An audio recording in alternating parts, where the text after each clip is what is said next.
lot of the stuff that we do tends to be, you know, go off over the horizon for a couple of hours and come back again. That's not very exciting, but we do, you know, these precision events, which are, you know, in a relatively small, or really quite a tiny space, and that's what that sort of thing we can do with large crowds of spectators, and with a very small chance, you know, of a competitor flying into the crowd or something like that.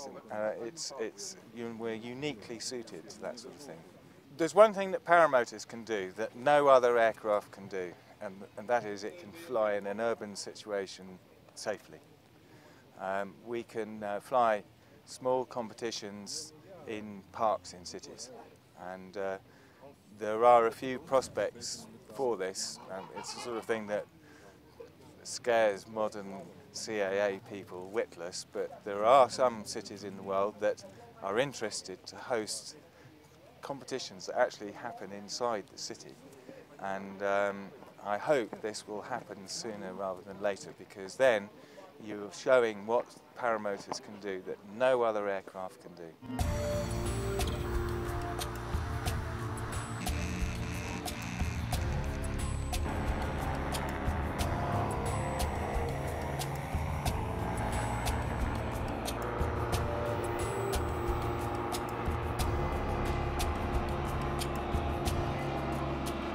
I think it's worth pointing out that, of course, doing anything you can die.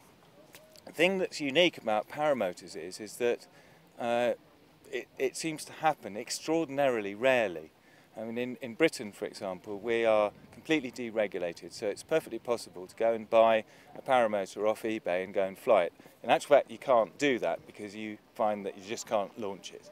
So you end up going off and doing a bit of training, but people are launching, once they've learnt how to launch, they're going off into the world and flying, and we've had in 14 years since we've been in this regime 2 fatalities, and both of those guys were very experienced pilots doing things that they should have known better. So it looks kind of scary and dangerous, but it's had an extraordinarily good safety record. It's a sort of an adventure sport which which is remarkably safe. And the other thing, of course, is that with a paramotor you can carry them around the world almost as heavy luggage. You don't have to start shipping stuff and doing all that sort of thing. And okay, so they're very fussy about empty or even no fuel tanks and that sort of thing nowadays, but you can take them with you. And you know, whenever I get an opportunity to go on holiday, I'll take one with me as a sort of, in case we can go and do a bit of flying.